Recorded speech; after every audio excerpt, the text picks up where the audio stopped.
I hereby introduce to you Mr. Michael Veazey. Hi, welcome back to Amazing FBA, folks. This is your host, Michael, and welcome back to the show. So today I'm going to talk about the hot topic, guys, Amazon reviews. The sky's falling in, everything's over. No, guys, as usual, no, that is not the case. Do not follow all the Facebook fanatics panicking about the life being over every time Amazon updates a policy. So Amazon has no longer, if you've been living under a rock, you won't know about this, but otherwise Amazon is no longer allowing incentivized reviews on Amazon.com. This is the big news. This is what has got everybody running around scared. So I want to give you a bit of perspective on this. Now, first of all, I want to be straight up about the fact that I have generally used incentivized reviews as a way to get part of my launch sequence with people like Snagshout or AMZ Tracker. So I very much focus on review services. Why? Because it was quick and easy and to some extent lazy, you know? And I think that's actually okay to use a simple solution as long as it lasts, as long as you're not naive about the fact that it isn't going to last forever. Now, I am not going to worry today too much about the exact ways that I'm going to use as alternatives for getting reviews. That is something I need to look at because I'm relaunching a product that already has about 48 reviews in the States in about 2 weeks time, so sort of late October. So I will be looking in detail into how I need to get reviews flowing in at the rate that I think are necessary, and I'll report back to you about my exact findings because I'm going to have to think about it a bit more. But I want to be very clear about the importance that you should and should not attach to such things in the first place. So the main thing we do when we launch, or to the traditional model up to now, has been you go and give away a bunch of products to maybe an Amazon review group.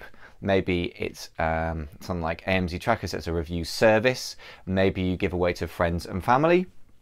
And the main thing that we've been saying to ourselves and to the review group members is I'm looking for we're going to give away a discounted product. And why? Because we need reviews, right? The thing is, in order to get, and I want to acknowledge Jason Fladden for reminding me of this, even though I kind of knew it to be true. Sometimes we need reminding of stuff that we kind of know to be true. We forgot why we were doing this and we bought our own hype. Because if you give somebody something for free or nearly for free that is normally commercially available at a decent price, the person is automatically a bit suspicious, like, why are you giving this? What do you want? There's no such thing as a free lunch, right? And they're quite right to wonder why. But in this case, the thing we're really after, to some extent you want a few reviews because you don't want the empty listing saying be the first to leave a review, because that's scary for a potential customer and that would scare them off and thus lower conversion percentages, right? And also it will be harder to get them to click on your listing in the first place if it says no reviews. But beyond a few reviews, I don't believe it's that important. What we were really after is sales rank. Sales rank is the key because that gets us ranked organically on page 1 for the right kinds of keywords. Now, let's backtrack. Let's take the big picture and clarify what are we trying to achieve here in the first place. As Will Chamberlain says, really, you only need to be able to do 3 things with the product. I can't remember if he says, you know, he actually breaks it down to 2, I break it down to 3, but it's a similar thing. One is you've got to get on page 1, and specifically for certain main keywords. And a friend of mine, he does tons and tons of turnover in the US. He's got to be approaching the several $100,000 a month mark now.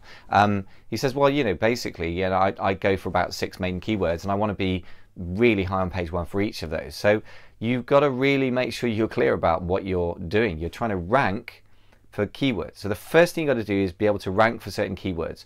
Part of that's about listing optimization and getting the right keywords in. Part of that has been about reviews and giveaway services. But those are 2 different things, giveaways and reviews, and we've not really unpicked them. So you've got to get ranked on page 1, you've got to get people to click on your listing, you've got to get people to convert, i.e. buy from your listing, right? So if you want to put it in keyword sort of formal terminology, impressions, i.e. how many times does your listing or advert get shown. We want to get clicks, so the click-through rate between impressions and who clicks on your listing is really important, or your ad, and conversion rate, of how many people out of the ones who visit your listing buy, right? Now, Everyone gets worried about some strange metrics in Amazon every so often, but I think you just got to be very, very clear. The main thing you do when you launch is get yourself sales rank. The reviews, over and above the ones that you need to just avoid that empty sort of parking lot syndrome when say you want to go into a restaurant, you look through the window and there's nobody in it, you kind of probably think maybe it's not as good as it seems. If you've got 5-6 people, or if there's enough people to feel like there's some activity, you just go, it smells nice, the food looks good, they're friendly, you go and use it. So beyond a few reviews, you don't really need the reviews. What you do need is the sales rank. Now, if you're going to give away product for sales rank, Amazon is still not banning that by a stretch of anyone's imagination. Why? Because they still make money when you make sales. Yes, they make less money if you do reduced price sales than they would at full price, right? And you can look at ways of getting full price sales, and again, that is another strategy that I'm going to be exploring because I've just got lazy. I've done the conventional thing. But either which way, you are buying sales rank in order to get your product to rank on page 1 for certain keywords. Now, an interesting side note here is that they banned quite a while ago, I mean, it was never within terms of service to use super URLs, so-called. In other words, to get people to emulate a search and buy method. So in other words, if I was after a silicone spatula as a genuine customer, I would go to Amazon, click, put in silicone spatula into the search bar, and then click search, and that would then come up with a series of listings. If I then clicked on one listing and then actually bought that product, that would then tell Amazon that that sequence of events had taken place, and then they would rank my product for that particular keyword, right? What we do with a super URL, so-called, or what we did was to emulate that process by using a URL that contained all of that information, right? Now, the point is that a while ago, there was another major Amazon update when Amazon said, look, we aren't doing this anymore, so you can't do this. You know, if we do that, if we find that reviews have come through that system, we'll just remove them. Now, everyone panicked about that, but the truth is that actually, I think, was more important than the incentivized review thing. Here's why: because a super URL or your listing getting ranked for particular keywords is the essence of the launch. Getting a ton of fake looking reviews is not that important, and here's why. Because as Kevin King said a while ago, and you heard it here first because he said it on the podcast, and I think not enough people have said this, he said, you know, in his classic Texan way, and I think it's about episode 55, it's one of the most viewed episodes on the podcast, or listened to, I should say, because it was audio at that point. Go back and have a listen, episode 55, so that'll be amazingfba.com/55. And Kevin said, look, you know, everyone says you need 100 reviews or 200 reviews to launch your product. I think that's hogwash. I think he's right, because what I think counts about reviews isn't so much the number over and above a certain amount, unless you're competing in a marketplace where you've got thousands of reviews for every other product, in which case the simple tactic is don't go into that market. And if you do want to go into it, you'll need more sophisticated techniques now, but that's fine. Those could be developed. I'm not an expert in that, so I'm not going to go into that. I just basically personally don't go into markets with massive reviews, right? So assuming you aren't going to market with thousands of reviews, let's say the top top product on page 1 has 1,000 reviews, next one's 300, 200, 200, 100, something like that. If you can get 50 reviews, it looks reasonably plausible, but even 10 reviews and a really fantastic product photo and a good price will get you the click-through that you need to your listing. And then it comes down to the other photos. Basically, are they really fantastic quality? Are they well sequenced? Do you have a model in them? Do you have somebody showing the sequence of opening it, turning it over, using it in the way that you want people to imagine them using it? So to some extent, the bullet points will make a difference.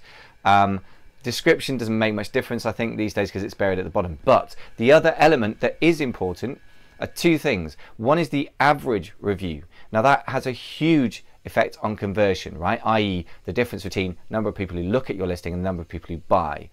That has a huge effect. Now that has also probably quite a big effect on the click-through rate as well. Now it's harder to measure that because Amazon doesn't really give you many statistics around that, right? But if you have average 4.9 stars, you will convert way better than you have average 4.4, 4.5 stars, okay? That's way more important.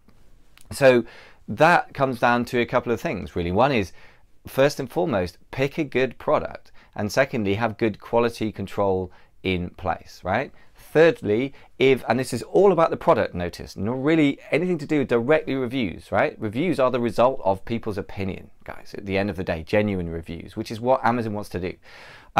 So the first thing is, yeah, you need to get a good product. Secondly, good quality control. And thirdly, if there's an issue with a product, get on it quickly, give a refund and a replacement and a profound apology swiftly. And in my experience, that will often mean that people will take negative reviews off, right? So what that means is you can get a good average review, and that is really important. The other thing that's really important, and again, Kevin King talks about this at great length, and again, the guy is doing crazy money, and he's not one of these people who's selling lots of Amazon courses, so he's just pretty much a pure Amazon seller, which is pretty unusual.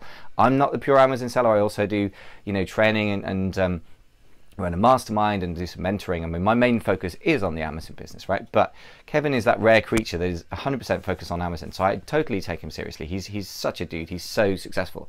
Anyway, so what Kevin said is very simply, you need videos in one of the first reviews, because that is something you cannot put on yourself unless you have sort of a vendor Seller Central account or use AMS, which is a whole different topic, right? But for the majority of us, me included, it's the only way to get video on your listing. So you need to get a video listing really early on, and you need to get photos as well done by the user, because they will trust those quite rightly. If your product looks very similar in the user photos to how it looks in your photos, you're onto a winner. And also, if your photos are so photoshopped to hell that they have to be because your product looks rubbish, when people receive the product and look at it and compare that to the photos, they are going to be pretty peed off, you know, to put it politely, as you would say in America, pretty pissed, or pretty pissed off, as we say in UK. So yeah, that means, again, just have a quality product. So let's not get too mystical about this. You should be sweating to find and source quality products, get samples sent, be fussy about that, have quality control in place, make sure you have a set of quality control criteria built into your purchase order, make sure you inspect according to those immediately afterwards. Do not give the rest of the money to your manufacturer, especially the Chinese, before you've had that done. Check it out. If it's a new product coming to you in the UK, get it checked out yourself. If you're sending it to US, get somebody to photograph it the first time round anyway, in a receiving warehouse, so that you have check all the way, and tell your supplier that you will be doing these things, then do it, then show them evidence of it. So you have quality. If you do that stuff, you will produce better products, or you will get better products produced for you, and your customers will be happier, and they're more likely to leave organic reviews. Now, let's talk about organic reviews. So before we leave this topic, just to reiterate, you need video, you need photos, and you need good quality in-depth reviews high up on page one. Now, exactly how to get that is going to be a bit trickier to get these days, but the main thing is not to panic about the empty lot thing. That can be dealt with. Getting 10 reviews is not such a big deal. I'll deal with that, the specifics of that, in another video, but just know that the main thing you want is a quality product, and then get some organic reviews. And that's simply about using an email follow-up sequence.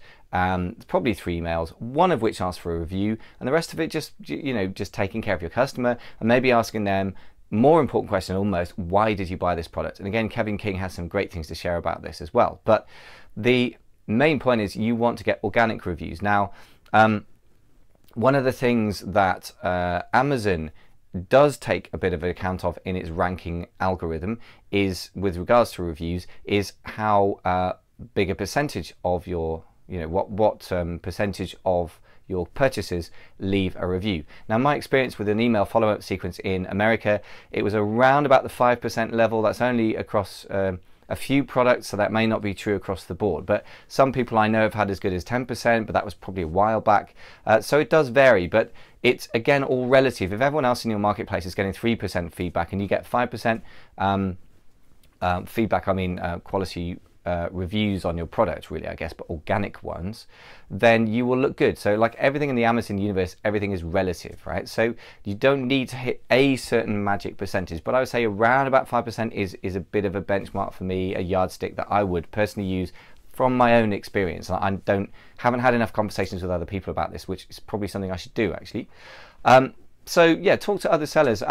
By the way, like all of these things, just just a little aside, where you get your information from matters in things like this. Most people on Facebook groups just run around saying every time there's an update, and there's always going to be an update, and we'll talk about why in a second, right? There's just simple logic behind a lot of this stuff. It's not hard to see what's coming if you think clearly. Most people don't think clearly, and they just share rumors, right?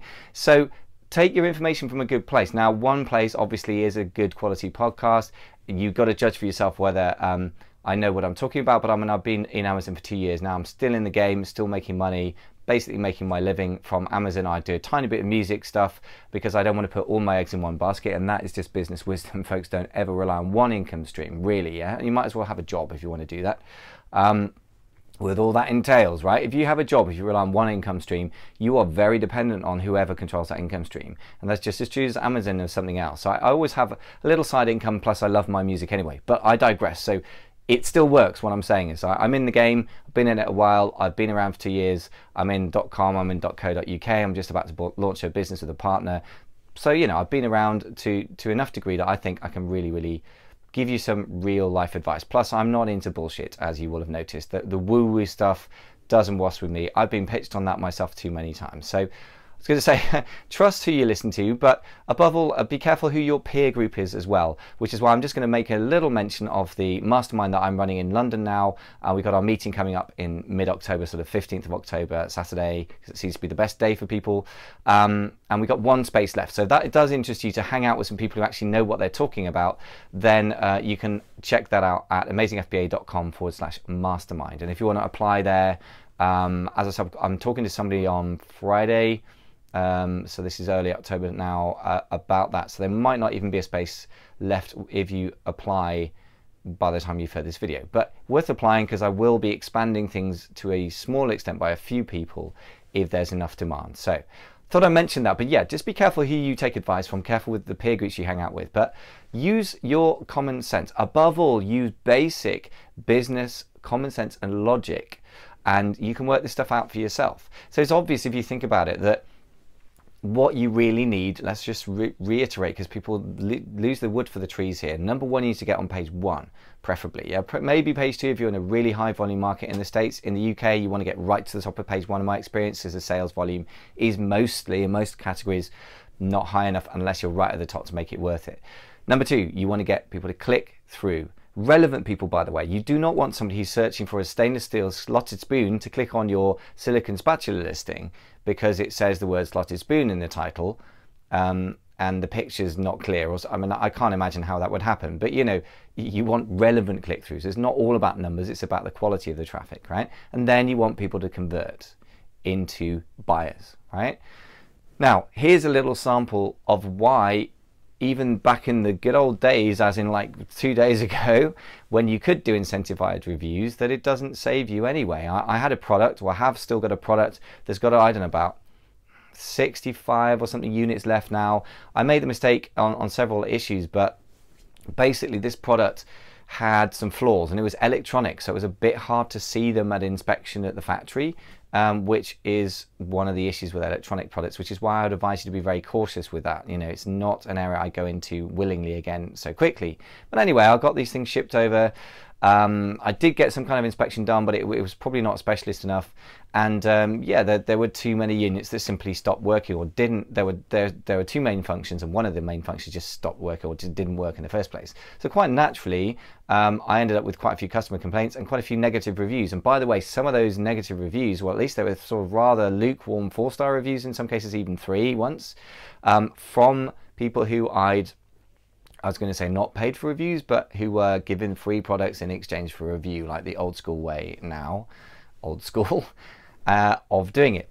And the result was not great anyway, because what I did recently is, in an attempt to just get rid of those products rather than just having to sell them all for $1 each, I wanted to sell them for a few dollars, get the cash back out in order to put into more successful products. And I did another massive giveaway through AMZ Tracker for reviews, and actually it didn't make really any difference to anything. It didn't really make much difference to the sales rank after a tiny spike. I got a couple more sales for about 3-4 days in a row, and then it just sank again. Why? I think it's because the average review is too low. The actual detail of the genuine reviews just put people off. And so it should, because the product didn't perform as advertised. I'm sad to say I did my very best. I tried to source quality stuff. I tested it myself as a sample. I did QC, but because it's electronic, there's that additional risk and it didn't work for me. But the point I'm making is that a massive launch in the traditional way with discounted products, you know, in exchange for honest review, all that stuff, didn't really save me from the fact that the product wasn't as good as it should have been and didn't actually function properly, consistently. So that's the main thing I've got to say, is really don't do yourself down by worrying about the wrong things, right? The final thing to say, as I mentioned, that Amazon acts in a way that seems irrational and unpredictable, and to some degree it is, but the logic behind it and what's going to happen next is not hard to see, right? When it happens and how quickly they happen, it is one of those things with Amazon that is really hard to predict, and they have a habit of changing things like that without communicating in advance at all that they're going to do that, which is horrible. But it's their playground, so we either play it and we don't, right? You can spend your life, by the way, there's a whole mindset video that I want to shoot soon and podcast I want to record, but you know, you're on their playground. You don't have to be there. If you want to be there, you just have to accept that they're going to behave really quite capriciously and in a rather inconsistent way, and they're going to change the rules and they're going to change them suddenly. We know this from history, right? So I want to say two things. First of all, the best way to predict the future is to look at the past, and the longer the past you look at, this is like an investment mindset really, the longer the string of time you look at to predict into the future, the more reliable your projections will be. And that, you know, predicting the future is a very hard thing to do, but nevertheless really important to try. And if you look at Amazon over the last whatever, you know, 10-15 years, they are first of all a business, and they are out for Amazon's best interests, right? They don't need to care about you, and they don't probably really genuinely care about their customers. However, they care about their customers, as in the people who buy products on Amazon rather than you and me, the third-party sellers, because the people who produce money, who bring money in, are the customers, right? So if Amazon perceives that something that is happening is going to degrade the customer experience to the point where the customers will start caring about it, then they are going to change that at some point. And it was really blindingly obvious that they were tolerating this. But, you know, basically, if sooner or later customers get a little bit more savvy and they look at things, I think, given away for a review, discounted for exchange for honest review, they're going to start thinking, actually, this is kind of bullshit. I can't believe this, because this is given away. And it's really, really obvious that you're going to get slightly less than an unbiased review, right, if you give somebody a product in exchange, because there's a kind of unwritten contract, and it's not technically a contract, right? Just to be clear, I haven't broken the terms of service as they existed then, but there's an there's an implicit quid pro quo. You know, I give you this and you give me that back, right? It's just human nature to understand that. And yeah, what kicked things off was probably a study that somebody did, which showed hard data that actually there was a difference in the average review. Quelle surprise! I mean, that's not a surprise at all, right? Between organic reviews and you know, ones that incentivized, quotes unquotes. Now, I think Amazon kind of had to react to that because it had to be seen to react to that. I think they probably knew that already. They measure stuff. They're a technology company, right? But anything that is going to basically mean that, and please understand the precise thinking here, Amazon doesn't necessarily care what its customers, what the truth is. How can I put this? Amazon cares what its customers perceive as the truth. If Amazon perceives, i.e. thinks, that its customers perceive, right? This is meta stuff, right? Psychology, but it's really, really important to think clearly about this. If Amazon perceives that its customers perceives that it can't trust Amazon, Amazon loses so much of its value because it's built so much trust. That is why the conversion percentages on Amazon are crazy high, 10, 20, 30%, whereas if you run your own little website, you'll find it's like between 0.5 and 2%, maybe 3 if you're really good and build a loyal following. Yeah? So that's the magic of Amazon, and they want to keep that magic because that's what makes them money, right? So anything that threatens that is going to get eliminated at some point. So you just need to use that as a yardstick and then just go through all the normal practices that people use. Super URLs, i.e. faking the fact that people are searching for stuff, clearly was on, you know, on the hit list. You know, incentivized reviews was always going to be. And to be honest, it's amazed me how long they've allowed it to run for.